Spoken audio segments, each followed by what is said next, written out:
Bonjour à tous, bienvenue dans Champ de Vision, votre débat sur Agora News Sécurité. Aujourd'hui, nous allons vous parler de la vidéosurveillance urbaine. Née il y a environ 30 ans, eh bien, cette vidéosurveillance urbaine s'est largement développée. Plus de 935 000 caméras en France, dont 70 000 sur la voie publique. Plus de 80% des villes moyennes sont équipées. Une majorité de la population est très favorable à la mise en place de caméras publiques, mais de plus en plus nombreux sont ceux qui pensent que la vidéosurveillance n'est pas forcément extrêmement utile et efficace en termes de délits et de crimes. Alors, pour débattre de ce sujet, eh bien, mes invités sont Elisabeth Sellos-Cartel. Bonjour Elisabeth. Bonjour. Vous êtes adjointe au délégué ministériel aux coopérations de sécurité en charge de la vidéoprotection. Et à vos côtés, Xavier Lemoine. Bonjour Monsieur le maire. Bonjour. Depuis 2002, maire de Montfermeil en Seine-Saint-Denis. Et bien évidemment, toujours notre lumière sur ce plateau, l'expertise avec Patrick Haas. Bonjour Patrick. Bonjour Alexandre. Alors je dois préciser quand même pour que tous les spectateurs se rendent compte de l'importance de la vidéosurveillance. En France, effectivement, il y a moins d'1 million de caméras. En Grande-Bretagne, à titre de comparaison, il y en a plus de 4 millions. C'est, je crois, le pays où il y a le plus de caméras par habitant. Dans le monde ou en Europe? Oui, dans le monde. Dans le monde. Oui. D'accord. Xavier Lemoine, justement, combien de caméras dans votre commune de Montfermeil? À ce jour, 80, si je compte celles des bailleurs sociaux qui peuvent se raccorder sur le centre de supervision urbain de la ville. Pour combien d'habitants?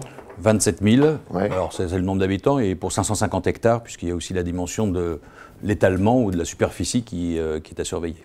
Alors, on l'a vu avec, je crois que c'est à l'origine Patrick Balkany qui a lancé la mode en 1983 en installant des caméras à Levallois-Perret. D'ailleurs, ça avait fait beaucoup débat à l'époque, ça ne le fait plus. Est-ce que le maire a vraiment un rôle prépondérant à ce niveau-là ? D'abord, je crois que c'est la loi de 2007 ou 2008 qui l'a rendu peu ou prou responsable de la tranquillité publique, voire un peu de la sécurité. Enfin, il est chef de file sur un certain nombre de sujets. Deuxièmement, pour moi, la vidéoprotection est un outil inestimable dans le travail que l'on peut demander à une police municipale. Ouais. Et il y a avant et après. C'est-à-dire qu'une bonne connaissance de la ville permet de donner à chacune des caméras le scénario optimum pour à 8h30 surveiller l'entrée d'école, ouais. Après les commerces, ensuite le parking la nuit, enfin bref. Et puis aujourd'hui, on n'est plus à se promener au hasard des rues en attendant qu'éventuellement on tombe sur un fait. C'est le CSU qui dit aux équipages, écoutez, là il y a un début de risque sur une sortie d'école, là il y a un accident de la voie publique, là il y a une consommation de stupéfiants, là il y a... Voilà, et on arrive tout de suite sur les lieux. Lorsque la police nationale est appelée sur des événements un peu plus importants, on peut faire tout l'éclairage de l'environnement et savoir si c'est 1, 2 ou 3 voitures, parce que je dirais le fait est peut-être mineur, mais l'attroupement que ça peut provoquer, lui, n'est pas peut-être mineur. Donc tout de suite, on calibre les forces en fonction de ce qui se passe autour et de la réaction de la population, surtout dans un certain nombre de quartiers.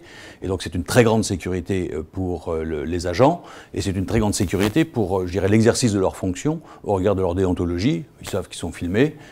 Mais de l'autre côté aussi. Et donc comme ça, il y a un juge de paix si un jour il y avait débat. Et pour vous donner un aperçu, sur un an de temps, 2018-2019 à date, il y a eu pour nous 1940 interventions à l'initiative du CSU, sur à peu près 5500 interventions de la police municipale. Le CSU, c'est donc le centre de supervision urbaine. On va dire que presque une petite moitié de l'activité de la police municipale est dictée par le CSU au regard de la connaissance qu'ils ont de l'état de la ville. Avec ces 80 caméras, vous estimez couvrir totalement oui, parce qu'il y a deux types de caméras. Alors il y a les caméras qui sont, je dirais, de contact, là où on a des lieux propices à différents types de délinquance. Mais quand on veut résoudre un certain nombre lorsqu'on est réquisitionné pour relire les images, on ne tombe pas forcément sur les faits. Par contre, on peut avoir des indices. Et ces indices, ils sont venus par un endroit, ils sont repartis par un endroit. Alors. Et donc la collection, je dirais, l'articulation de l'ensemble des caméras placées là où elles doivent être placées, fait qu'à un moment donné, on éclaire et on donne tous les indices à la police nationale qui ensuite poursuit l'enquête, etc. Donc en termes de résolution, c'est en gros quand on est réquisitionné pour des relectures d'images, dans 55% des cas, on donne un CD à la police nationale avec des indices importants qui se rapportent à l'affaire en qui cause. permettent en général de résoudre l'affaire. Ça aide grandement. Est-ce que ça a été le cas en 2017? Vous avez été renversé par un jeune homme en scooter devant votre mairie. Est-ce que les caméras ont permis de retrouver le coupable? Les images ont été décortiquées effectivement par la PJ. Et vous avez retrouvé le coupable? Oui. D'accord. Non, mais c'est important de le signaler, c'est un exemple. Oui, tout à fait. Alors, Patrick, est-ce que c'est véritablement efficace en termes de délinquance? Et c'est ce que je disais en introduction, plus précisément en termes de crimes et de délits. Et on en parlera plus précisément après au niveau de la ville de Montfermeil. Alors, il y a des tas d'études qui disent des choses différentes, que la vidéosurveillance est efficace, d'autres non, que c'est un simple déplacement de délinquance vers des zones qui ne sont pas vidéosurveillées. Et puis, il faut dire aussi que les menaces ont évolué dans les villes. Il y a les incivilités, il y a les vols, et puis il y a les violences urbaines, on le voit avec les Gilets jaunes par exemple, et puis il y a la menace terroriste. Alors, est-ce que ces mêmes caméras peuvent faire toutes ces missions ? À titre personnel, je ne le pense pas. Je dirais sur ce qui est de l'ordre des incivilités, elles peuvent, je dirais, être verbales, elles peuvent être un peu gestuelles, donc à ce moment-là, l'image peut servir, mais bon, on passe à côté, on peut passer à côté. Parfait, j'accepte. D'autres moyens sont à prendre. Sur l'effet de terrorisme, ça ne se prévoit pas, c'est soudain, il n'y a pas forcément de signe avant-coureur. Par rapport à une connaissance que l'on a d'une ville et de ce qui s'y passe, je pense que ça peut être, on peut tomber dessus, mais on peut ne pas tomber dessus. A posteriori, on peut trouver le chemin, le parcours. C'est une aide a posteriori, oui, voilà. mais ce n'est pas forcément ça qui va permettre de tout dire, enfin, tout mettre sur le compte de la vidéoprotection comme étant l'alpha et l'oméga de tout. Non, c'est un outil extrêmement précieux sur une gamme de délits, et qui n'exclut pas qu'on ait en amont et en aval de cela d'autres dispositifs, les cellules de veille, les enquêtes de voisinage, la détection de tous les signaux faibles avec tous les partenaires que l'on peut avoir sur une ville pour... voilà, il y a tout un autre travail qui se fait au niveau de la sécurité, mais c'est quand même un très bel apport. Et sur la tranquillité de voie publique, dès qu'il y a un accident de voie publique, tout de suite, enfin, le CSU voit l'accident, c'est SAMU pompier. Et c'est pas attendre que quelqu'un arrive, soit témoin, prenne le téléphone, tac, tac. Et bon, on gagne peut-être 3-5 minutes. Non, mais ça peut être déterminant. Tout à fait. Et ainsi de suite. Elisabeth Sellos-Cartel, d'un point de vue plus national, qu'est-ce qu'on peut dire par rapport à ça, sur ces études? Alors, ce qu'on peut dire déjà, c'est que le nombre de caméras annoncées tout à l'heure mériterait en réalité d'être fouillé de façon plus exhaustive, et c'est très compliqué à faire pour des raisons qui font qu'à un moment donné, on installe un système et finalement, à un moment donné, le dispositif n'est plus maintenu. Donc en fait, quand on parle d'1 million de caméras, il faut être juste, il faut être honnête. C'est très difficile à déterminer aujourd'hui. Je rajouterais par ailleurs que c'était la première idée de développer un dispositif de vidéoprotection ou vidéosurveillance. C'était en fait le maire d'Avignon qui a eu cette idée dans les années 90. Voilà. Et donc, c'était pas avant Patrick Balkany? Non, c'est Patrick Balkany a enchaîné, a suivi cet exemple. C'est 83, hein, Balkany, donc c'est avant 90. Hein. Je vous confirme que Patrick Balkany a suivi l'exemple et que c'est d'ailleurs cette installation qui n'a pas suscité de débat en interne à la collectivité, qui pour autant a engagé un grand débat national, un débat sociétal aussi, et c'est pour ça qu'il y a eu la loi de 95 qui a décidé d'encadrer les dispositifs de vidéoprotection dans l'espace public. Alors, sur le plan national, ce qu'on sait aujourd'hui, c'est qu'on a mis effectivement beaucoup d'espoir dans ces dispositifs de vidéoprotection sur l'espace public. Le ministère de l'Intérieur avait fait une étude confiée aux inspections générales en 2009 qui a finalement démontré que sur un nombre de circonscriptions en police et en gendarmerie, il était dans les zones denses en habitation, donc dans les zones de police particulièrement, l'aspect préventif, effectivement, était plutôt de moindre apport, tandis qu'en zone de gendarmerie, là où les gens se connaissent, le fait de savoir qu'il y a des caméras, ça peut avoir un effet préventif. Alors, est-ce qu'aujourd'hui, c'est toujours d'actualité? Les gens s'adaptent au système, ils les repèrent, ils les détournent. Donc je pense que la vidéoprotection, ils les détruisent aussi dans certains cas de figure. Et je pense qu'aujourd'hui, l'apport réel qu'on peut, en l'état actuel des dispositifs tels qu'ils existent sur un plan technologique, c'est surtout une aide à l'élucidation, une capacité, lorsqu'on a un CSU ou un PC sécurité, d'intervenir lorsqu'on constate de visu un événement sur lequel il y a lieu de faire intervenir les forces de l'ordre ou les services de secours.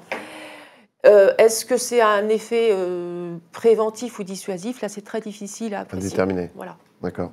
Depuis quand vous avez installé ces caméras à Montfermeil? 2012, les premières. Et alors, est-ce qu'on peut avoir des chiffres depuis 2012? Qu'est-ce que ça a au niveau de la criminalité, au niveau de la délinquance, au niveau des cambriolages On va dire qu'au sorti des émeutes de 2005, la ville de Montfermeil était parmi les 5 villes les plus insécures de la Seine-Saint-Denis. Ouais. Et aujourd'hui, à ce jour, sauf événement à venir, parce qu'il faut rester très prudent, on est la 5e ville la plus sécure. Ah oui. Est-ce que je peux dire la vidéoprotection a tout fait? Non, je mentirais. Elle occupe un segment quand même de prévention et d'élucidation tout à fait appréciable, mais derrière cela, il y a eu d'autres politiques, notamment avec les cellules de veille, groupement local de traitement de la délinquance, et même des fois une autre cellule de veille qui prend non pas les délits caractérisés pénalement, mais ce qu'on appelle les incivilités, donc l'infrapénal, mais qui empoisonnent la vie de tout le monde et qui conduisent, si on laisse faire, à une délinquance pénalement répréhensible, qui nous permettent d'être très en amont de situation et de faire du cousu humain, ces cellules de veille, commissaire, procureur adjoint, juge pour enfants, mairie, éducation nationale, et on peut, je dirais, enfant par enfant, jeune par jeune, famille par famille, au regard de tout l'environnement qui se trouve autour de la table, essayer de voir toutes les mesures correctrices. Donc ça aussi, c'est un travail de fond.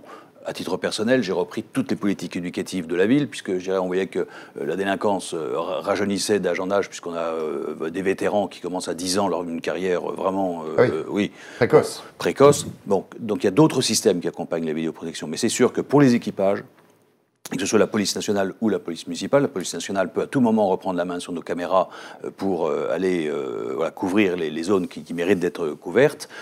C'est un apport très appréciable. Et la réactivité que l'on a sur les événements, une rixe à la sortie d'un collège, pris en 3 minutes, c'est pas pareil que 10 minutes après. 10 minutes après, il y a tous les copains qui ont afflué de partout, parce qu'avec les portables, tout le monde s'est donné le signal. En 3 minutes, si on règle la chose, c'est fini. Ça reste les 30-40 jeunes qui ont... Voilà, alors, donc c'est quand même important. Enfin, alors, comme dirait Michel Chevalet, comment ça marche, effectivement? Est-ce que c'est du suivi en temps réel? Combien vous avez d'écrans dans votre PC et combien de personnes sont là pour surveiller ces écrans déjà pour débuter? Alors selon c'est du temps réel, hein? Alors on suit en temps réel, mais pas que. Je dirais, on ne peut pas suivre en temps réel à 1 ou 2 personnes 80 caméras. C'est pas vrai. Donc combien d'écrans vous avez dans le PC? On en a possibilité, je crois, d'avoir une quarantaine de suivis sur des petits moniteurs. Bon. Et combien de personnes 1 à 2. 1 à 2 selon la charge. Le matin, c'est pas pareil qu'à 17h à la sortie des écoles, etc. C'est difficile de surveiller tous ces écrans à 2, hein? J'entends, mais le sujet n'est pas forcément là. Chaque caméra est affectée d'un scénario. D'accord. Donc, telle caméra située à proximité, on va dire, d'une place où il y a une école, des commerces et un parking. D'accord. À 8h30, la surveillance de l'école est prioritaire par rapport au parking.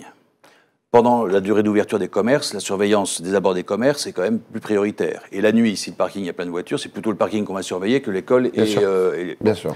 Donc, ces scénarios permettent, en cas éventuellement de commission d'un acte, il y a plus de chances que qu'il se passe quelque chose à la sortie d'école, un gamin renversé, pendant les commerces, éventuellement un braquage ou un vol, et puis la nuit, de dégradation de véhicules. Ça permet ensuite, à la relecture, d'avoir une probabilité de tomber sur la commission de l'acte plus forte, et donc un taux d'élucidation qui est renforcé. Les personnes qui sont au CSU connaissent parfaitement bien la ville. Ils savent exactement, là, on a... c'est un peu chaud sur tel collège, c'est un peu chaud à tel endroit. Là, on a des voitures qui se garent n'importe comment et qui créent des bouchons.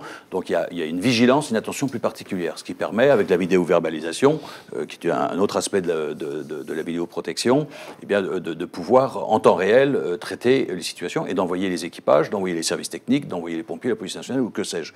Donc, là, il y a une habileté, je dirais, des opérateurs au regard de l'horaire, des conditions de climat et autres, enfin tout un ensemble de capteurs humains, enfin qui sont d'aller plutôt fouiller tel quartier de la ville, tel écran, passer à autre chose. Mais on sait que par ailleurs, les scénarios affectés à chacune des caméras permet une forte probabilité de tomber sur ce qui n'ira pas. Patrick Haas. Et il faut dire aussi qu'il y a des logiciels qui permettent de détecter des comportements suspects. Enfin, je ne vais pas rentrer là-dessus. Peut-être vous, mais il y a des fabricants, des éditeurs de logiciels, c'est ce qu'on appelle la vidéosurveillance intelligente, qui permettent de détecter des comportements et donc d'attirer l'attention de l'opérateur dans le CSU sur un événement qui est en train de se produire. Ça, Elisabeth, ça fait partie des progrès, justement.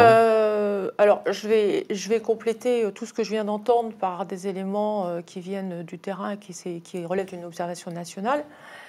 Toutes les communes qui ont installé des dispositifs de vidéoprotection de voies publiques ne fonctionnent pas comme à la ville de Montfermeil. Il y en a qui n'ont pas de CSU. D'accord. Toutes les communes n'ont pas installé un dispositif de vidéoprotection forcément pour lutter contre la délinquance. Il y en a, c'est pour lutter contre les problèmes de régulation de flux routiers, etc. Donc il y a quand même un panel de dispositifs.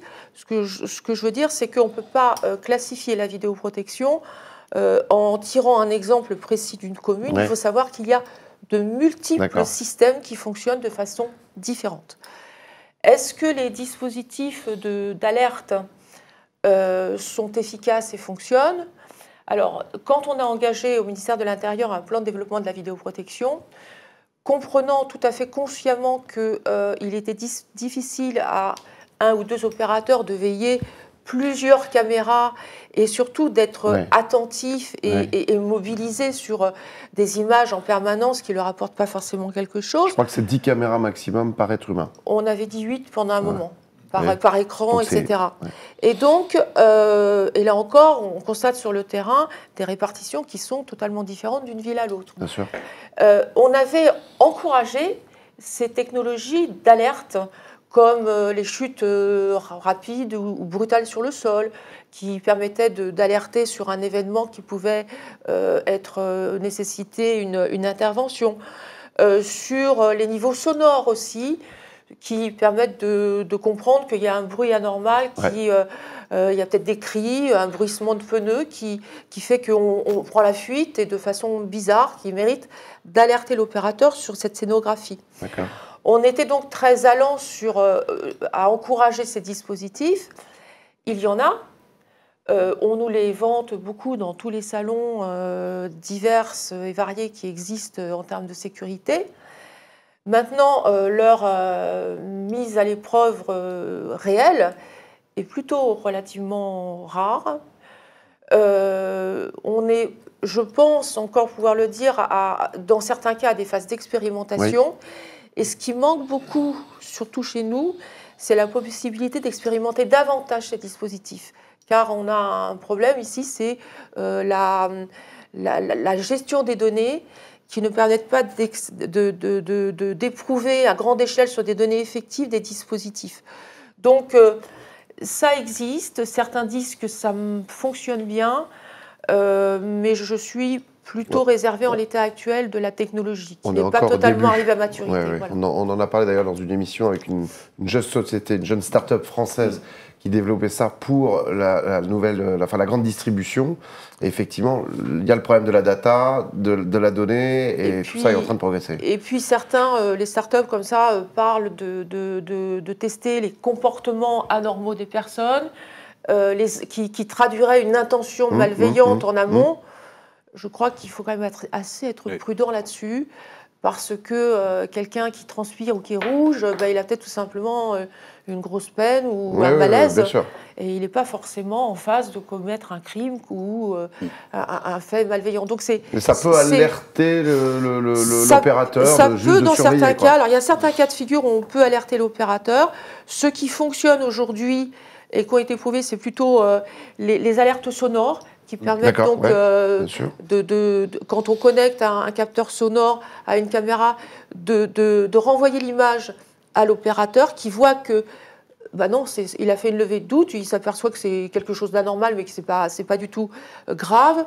En revanche, les comportements humains détectés grâce à ces dispositifs, je serais très, très réservé encore. Pour le moment, le sonore, le chant du loup, comme on l'appelle dans la marine. Patrick, justement, à propos de la formation des opérateurs qui sont justement dans des PC comme ceux de Montfermeil, qu'est-ce qu'il existe Alors, pas grand-chose, justement. Il y a un gros déficit en matière de formation des opérateurs, parce que ça demande des compétences assez pointues, spécifiques.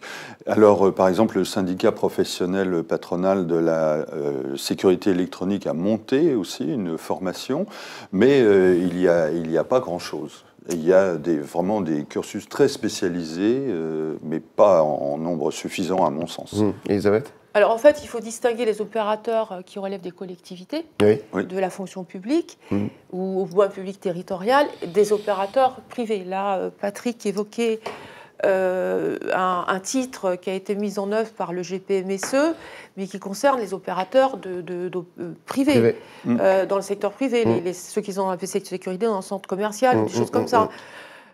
D'ailleurs, le titre du GPMSE n'est pas un titre pour la vidéoprotection, c'est un titre pour la télésurveillance. C'est pas tout à fait la même chose.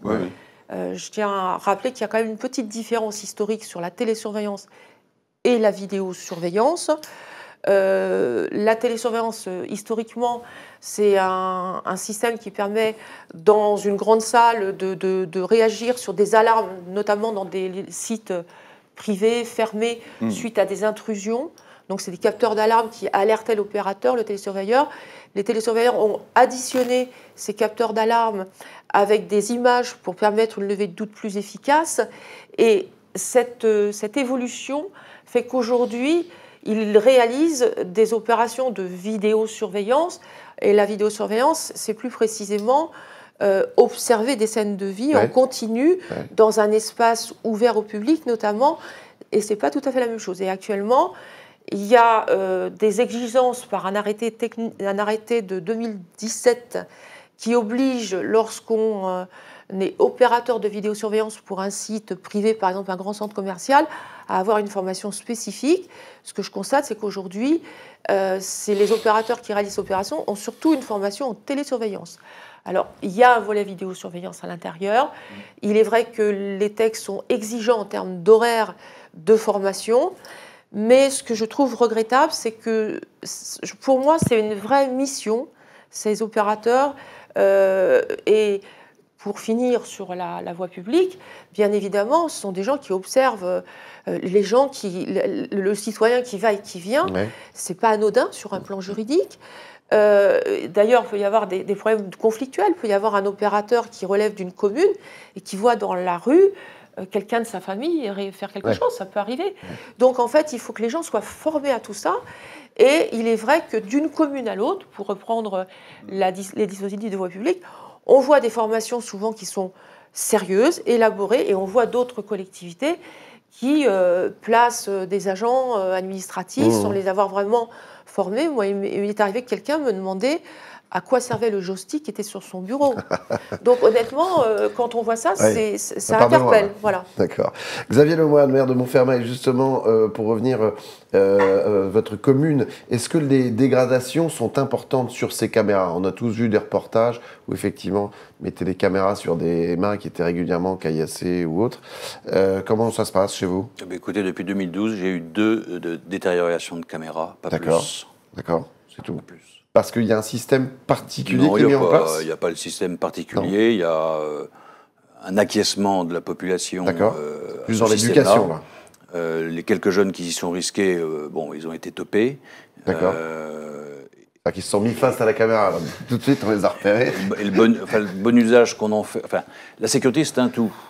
Voilà. Et donc, dès lors qu'on a réussi à réconcilier la population avec les forces de l'ordre, par un travail de fond et de terrain, la vidéoprotection est vue de la même manière. Et donc, il y a 2 acharnés qui ont essayé. On a eu 2 caméras, on les a tout de suite remplacées dans les 24 heures. Terminé. Donc, voilà. On a aussi un système. Donc, on a les lieux fixes et les lieux mobiles. Donc, c'est 10 lieux prédéterminés avec les services de la préfecture qui sont déclarés comme pouvant faire l'objet d'une vidéoprotection, mais on sait que c'est cyclique. Donc on a des caméras mobiles et on sait que plutôt en été, là on va avoir un problème, donc on règle le problème, on retire, on met, donc on est bon. Donc entre les fixes et puis je dirais les mobiles qui ne savent pas trop où ils se trouvent. Alors. Voilà, donc Donc les 2 caméras cassées, vous les avez remplacées tout de suite. Combien ça coûte une caméra, justement? Ça coûte cher, ça coûte plusieurs milliers d'euros. Parce qu'on ne prend pas en compte que la caméra. Il y a aussi l'entretien, l'assistance, tout ce qui va avec autour, le service après-vente. Oui, il y a aussi le coût opérationnel. Et puis avant aussi l'audit de sécurité pour savoir où les mettre. Enfin, il y a beaucoup de considérations. Je vais vous dire, entre une ville insécure, mauvaise réputation, dont l'immobilier baisse, dont les entreprises partent, etc. Ce sont des coûts à faire. Donc à un moment donné, je dirais... Non, mais je veux dire, grosso modo, donc ce matériel, ça coûte quoi? Si on prend une caméra... On est à 6 000 € la caméra aujourd'hui. Tout dépend des zones. Oui. Et je dirais que tout dépend du réseau de transmission qui est choisi. Lorsqu'il y a du réseau filaire, vous avez des travaux de génie civil qui sont beaucoup plus coûteux. Et donc, on a remarqué qu'en zone urbaine, où on a tendance à choisir des réseaux filaires, le prix moyen de l'installation d'une caméra est d'environ 14 000 à 15 000 €. D'accord. Par contre, dans zone rurale, où on a tendance à choisir des réseaux par radio ou d'autres Wi-Fi éventuellement, les coûts sont moins importants. Et puis après, tout dépend de la qualité de la caméra qu'on choisit. Si vous choisissez des caméras Full HD, vous allez payer plus cher. Aujourd'hui, il y a des caméras qui coûtent 500, 600 € à l'achat qui sont très convenables. Donc en zone rurale, on a remarqué un coût moyen d'installation qui est d'environ 7 à 8 000 €. C'est ça, 7 000 €, ce qu'on disait. Mais après, il y a tout ce qui va autour, service après-vente, entretien... l'opérationnel aussi, il faut des gens. C'est ça, l'opérationnel, bien sûr. Est-ce qu'il y a des aides, Patrick, justement, on a parlé du Fonds interministériel de prévention de la délinquance. C'est le FIPD. Oui, voilà, pour aller plus vite. Exactement, et qui est donc une subvention que l'État donne à certaines communes qui en font la demande. Ces montants sont plus ou moins élevés selon les années, selon les menaces, selon les lieux aussi. Oui, bien sûr. Peut-être qu'Elisabeth a les chiffres... sur le sujet. Alors, je tiens à souligner que souvent les personnes se plaignent que l'État ne les aide pas suffisamment. Je rappelle quand même que la vidéoprotection de voie publique s'est largement développée à la faveur des aides de l'État, puisque c'est grâce à la mise en place du FIPD en 2007 que les premières subventions ont alimenté la possibilité d'installer des dispositifs de vidéoprotection. Et que sur 10 ans, 2007-2017, l'État a attribué plus de 212 millions de subventions en tout, dont 199 millions environ aux collectivités, pour l'installation de 40 000 caméras en collectivité et environ 46 000 ou 48 000 caméras en tout, un peu plus d'ailleurs, sur ces 10 années. 2018, c'est un fonds interministériel qui a poursuivi cette politique, mais effectivement avec des moyens plus limités. Il y a des contraintes budgétaires aujourd'hui qui n'étaient pas identifiées à l'époque. Et donc, effectivement, l'État participe moins, mais on a tellement aidé qu'on part du principe que la maintenance, tout ça relève quand même aussi des acteurs qui mettent en place la vidéo. Comment ça se passe à Montfermeil, justement? Est-ce que vous avez J'en témoigne. Nous avons bénéficié abondamment du FIPD en question. Alors, tout financeur confondu, on a réussi à financer à hauteur de 80% l'investissement de la vidéoprotection, puisque à l'époque, la région, momentanément, avait ouvert une possibilité de financement, et je sais que j'ai un troisième financeur, je ne sais plus lequel, et tout confondu, on est allé au maximum. J'ai mis 4 ans pour faire mon plan financier. J'étais tanné, il faut y aller, monsieur le maire, attendez, j'ai pas 4 ans pour faire le tour de table, 80% de l'investissement, un bon million, a été obtenu par FIPD, région, et un troisième financeur dont, pardonnez-moi, j'ai oublié le... Et donc le reste, c'est la ville. Voilà. Le reste, oui, c'est la ville. Mais enfin, très honnêtement, quand vous avez 225 voitures brûlées par an, et que vous êtes aujourd'hui à une quinzaine, vingtaine maximum de voitures brûlées par an. Quand vous avez 200 vols à l'arraché avec des personnes âgées qui meurent dans les 6 mois après leur agression, et qu'aujourd'hui, les vols à l'arraché, je dois en avoir à peine une dizaine par an. Quand vous avez véritablement écrasé les chiffres de délinquance et que de nouveau, il fait bon se promener à n'importe quel moment, etc., ça n'a pas de prix, je suis désolé. Bien sûr, non, parce qu'effectivement, la Seine-Saint-Denis est un des départements qui était à ce niveau-là, le moins bien classé dans les villes. Regrette, et je dirais mon opposition politique qui à l'époque avait fait cause contre la vidéoprotection, etc., elle a été balayée. Elle n'a même pas pu présenter de liste. Enfin, je dirais, la population était tellement vénère après ces décisions, puisqu'en plus ils m'ont traîné en justice et tout pour d'autres aspects liés à la sécurité. Les gens n'ont pas compris. Vénère, vous parlez jeune. C'est local. Alors, il y a ce problème de réglementation, Patrick. Est-ce que vous pouvez nous éclaircir là-dessus? Est-ce qu'on peut attendre des réformes pour faire avancer davantage les progrès en termes de vidéosurveillance, suivre aussi les évolutions techniques? Oui. Est-ce que la reconnaissance faciale, vous aborderez en fin de propos? Alors, la réglementation date d'il y a un petit moment, Elisabeth l'a dit. Oui. Elle a été évolutive en fonction de la place qu'on voulait accorder à la vidéosurveillance en général. Et donc, on peut dire que les pouvoirs publics ont essayé de favoriser la diffusion de la vidéosurveillance sur la voie publique. Il y a aussi des réglementations qui ont évolué en fonction des technologies, parce que, par exemple, il y a des caméras qui sont effectivement haute définition, ce qui n'était pas du tout le cas il y a 10 ans ou 15 ans. Vision nocturne aussi? Oui, voilà, par exemple. Et puis la détection sonore, c'est aussi une technologie qui est relativement récente. Et puis il y a aussi le rôle de la CNIL. La CNIL a un rôle à jouer. Elle donne des...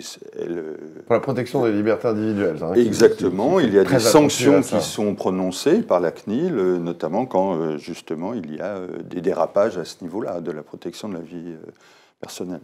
Elisabeth? Oui, en fait, je vais compléter le propos de Patrick. Quand il dit que la législation a été évolutive, je ne le dirais pas comme ça.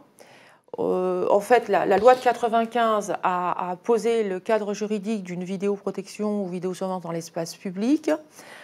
Parallèlement, en 2004, la loi informatique et liberté a évolué et a subi une modification qui a fait que la CNIL s'est sentie compétente pour la vidéosurveillance dans l'espace privé, du fait de la loi qui existait déjà dans l'espace public, parce qu'en 2004, la CNIL, qui jusqu'à présent veillait au bon usage des fichiers qui contenaient des informations nominatives, son texte a été modifié pour lui conférer la compétence de surveiller finalement l'usage des données à caractère personnel.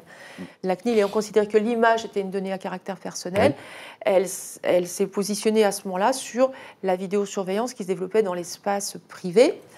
Et pour l'espace public, les évolutions législatives sont venues une première fois en 2006 avec la loi antiterroriste qui a permis un accès plus large aux forces de sécurité opérationnelles pour accéder aux images qui étaient installées dans l'espace public, ce qui n'existait pas avant.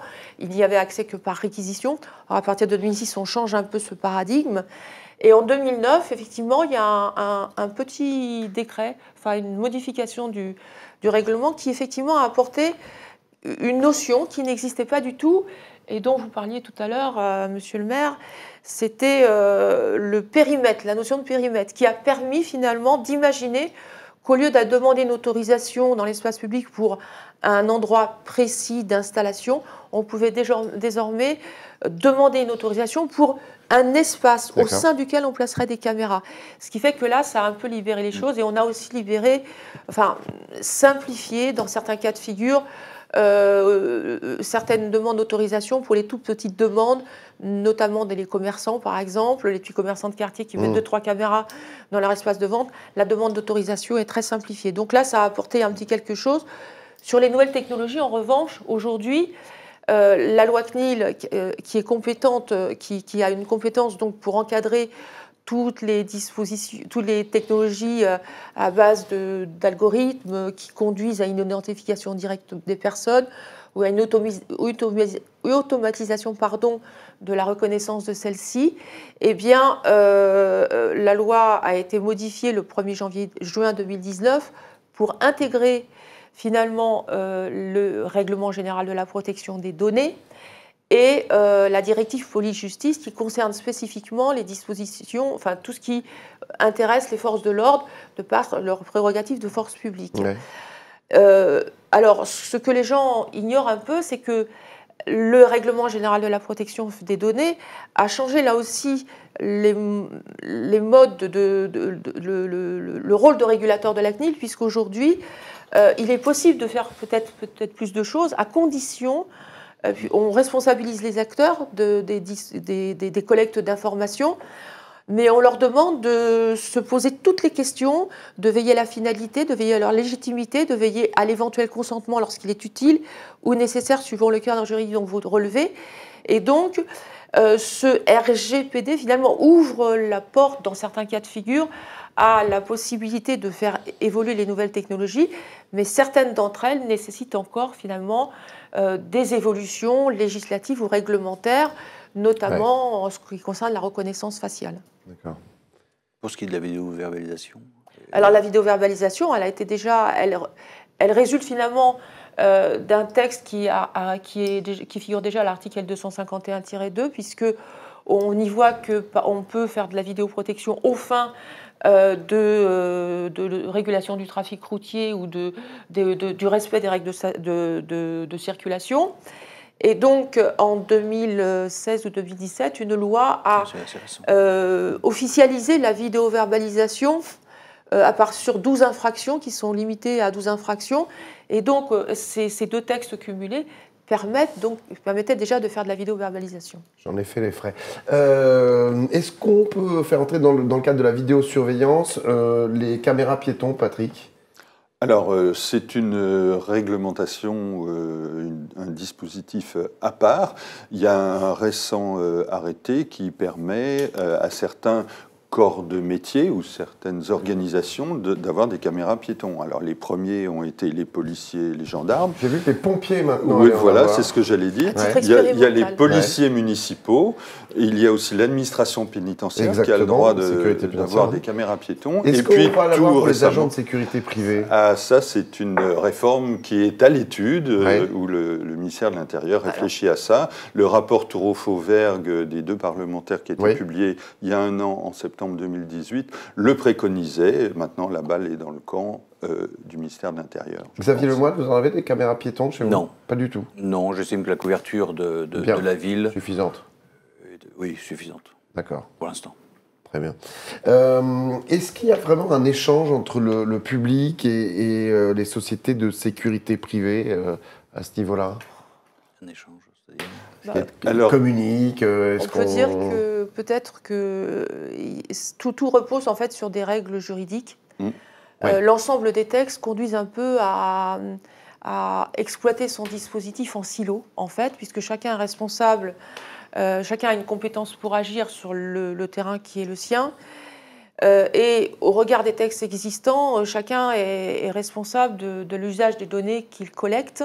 Et donc, ça conduit finalement ça empêche un peu, dans certains cas de figure, l'intégration, la connexion et l'usage des dispositifs. Vous êtes un maire, vous mettez des dispositifs de voie publique, vous avez une entreprise privée qui n'est pas ouverte au public, qui met des dispositifs chez elle.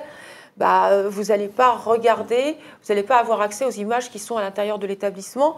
Donc, s'il se passe quelque chose à la voie publique et que les gens s'enfuient et se cachent dans cet établissement, après, vous ne savez plus très bien ce qui se passe.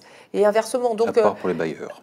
Alors, pour les bailleurs, oui, il y a un texte qui a régulé la transmission des images, mais je rappelle que l'article qui figure aujourd'hui au Code de la construction et de l'habitation, qui résulte de la loi LOPSI de 2011, du 14 mars 2011, finalement, en voulant cadrer ces usages et ces transmissions d'images, a créé un cadre juridique extrêmement restrictif, puisqu'il est dit qu'on peut avoir un déport d'images, des images prises chez les bailleurs vers les forces opérationnelles de l'État, et le cas échéant, les forces de police, les polices municipales, mais sous réserve qu'il y ait quelqu'un en interne qui déclenche le déport et que ce déport soit déclenché uniquement pour un cas d'extrême gravité, Par exemple, vous constatez quelqu'un qui casse des poubelles simplement mais qui ne met pas le feu, bah, ça ne sera peut-être pas un cas qui nécessite ou qui peut justifier une intervention.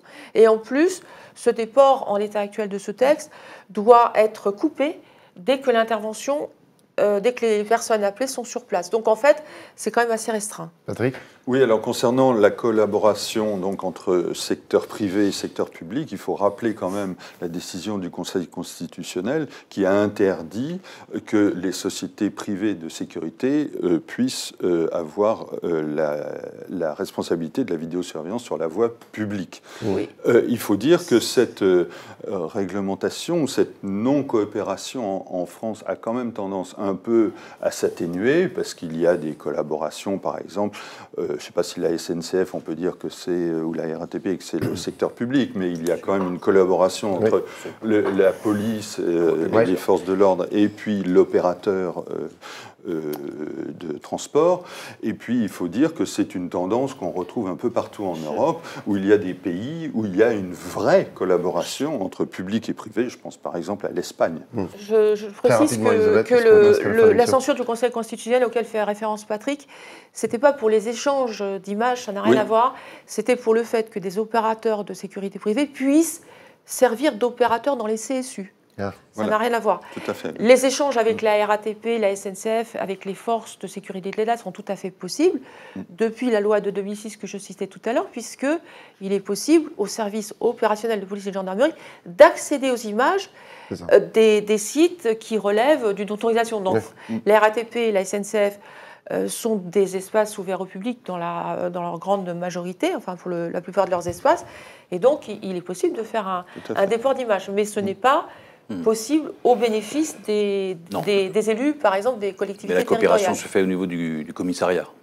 D'accord. C'est-à-dire qu'on remonte ce qu'on doit remonter au commissariat, le privé remonte ce qu'il doit remonter, etc. Et c'est le commissariat qui fait le...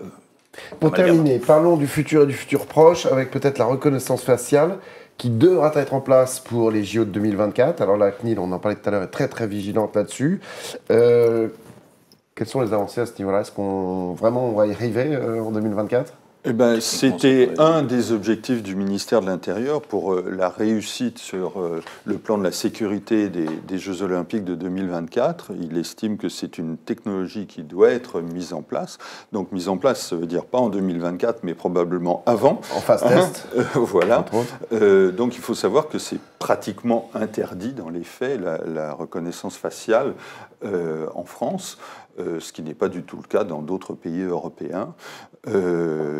Alors ça sert à beaucoup de choses, notamment détecter par exemple un visage dans une foule. On peut détecter donc quelqu'un qui est recherché, qui fait partie d'une base, enfin qui est dans une base de données de délinquants, de terroristes, je ne sais pas quoi. Et donc ça permet d'identifier. Maintenant, les logiciels permettent vraiment de détecter une personne au sein d'une foule importante. Elisabeth. Alors, la reconnaissance faciale, ça conduit à collecter des données sensibles qui doivent être entourées de garanties particulières. S'agissant de la base légale mobilisable, tout dépend des finalités, tout dépend des personnes qui veulent le faire. Je renvoie pour ça aux articles 6, 31 et 32 de la loi informatique et liberté et du RGPD, qui ouvrent la voie, dans certains cas de figure, de mise en œuvre de ce type de technologie. Je cite un exemple tout bête. Alors, je ne parle pas de la reconnaissance faciale dans l'espace public, qui là est plus complexe et qui nécessitera sûrement des évolutions législatives et réglementaires. Mais imaginons qu'une entreprise, dans un contrat d'embauche, impose, parce qu'elle est sensible, parce qu'elle est légitime à vouloir surveiller que c'est bien son employé qui rentre chez elle. Donc, ça existe déjà. Vous pouvez associer à un badge un dispositif de reconnaissance faciale pour être sûr que celui qui utilise le badge est bien celui à qui on l'a confié. Mais ça repose sur des critères d'analyse de la légitimité ou de relations contractuelles ou de consentement éclairé de l'individu qui consent. D'ailleurs, la Société Générale, si je ne m'abuse, a eu l'accord pour un dispositif sur les transactions de ses clients, pour ceux qui sont d'accord pour qu'ils soient reconnus lorsqu'il faut une transaction sur un système qui leur permet donc d'utiliser cette technologie, mais de façon très restrictive. Idem dans les casinos. Hein, bientôt le casino d'Anguin. Oui. Très rapidement, il nous reste une minute, Patrick. Une première expérience de reconnaissance faciale sur la voie publique a été à Nice durant le dernier carnaval en février dernier et portée sur un échantillon de 1000 ou 2000, je crois, personnes et 2 caméras. Enfin, si carnaval, s'ils avaient des masques, on pouvait rien faire. Alors, la technologie est puissante. Pour terminer, est-ce qu'on peut s'attendre d'ici 2024 à d'autres progrès technologiques, l'utilisation des drones? Est-ce qu'on peut faire un éventail des nouvelles choses qui vont arriver? Alors les drones sont soumis à une réglementation de la DGAC qui précise que le survol d'une zone peuplée est théoriquement interdite. Il faut un périmètre de sécurité qui fait que le drone finalement se tient toujours à distance de la foule. Mais on voit de plus en plus ces dispositifs se déployer. Il y a des élus qui voudraient des fois s'en servir pour... on m'a cité l'exemple lors de la grève des étudiants où les jeunes s'en allaient comme des moineaux au sein de la ville et on ne savait plus où ils étaient, donc ils cassaient des poubelles, ils faisaient un peu n'importe quoi. Et ça aurait été utile de pouvoir les suivre. Et donc, mais ça, au niveau de la réglementation, ça peut évoluer d'ici 2024? Il y a des réflexions qui sont en cours. Une technologie implacable et tous les garde-fous légitimes, mais à mon avis, ils vont sauter au fur et à mesure. Enfin, il y a des réflexions en cours et on verra dans quelles conditions ça peut être développé. Au niveau matériel, d'autres choses, Patrick, pour terminer? Non, c'est vrai que les drones font beaucoup de progrès au niveau technologie. C'est vraiment une technologie qui est en renouvellement exponentiel. On voit des drones maintenant qui peuvent évoluer en groupe, qui se coordonnent entre eux et ils interviennent pour le maintien de l'ordre, comme l'a laissé entendre Elisabeth, mais aussi pour la surveillance d'incendies, pour les grands événements sportifs. Voilà. Champ de vision, c'est terminé. Merci beaucoup Elisabeth Sellos-Cartel. Merci Xavier Lemoine, Patrick Haas pour vos éclairages. Merci à la Dream Team d'Agora, à la réalisation et à la production. Rendez-vous très vite pour un autre débat, toujours plus intéressant à chaque fois. C'est sur Agora News Sécurité, bien évidemment, c'est votre rendez-vous. En attendant, prenez soin de vous.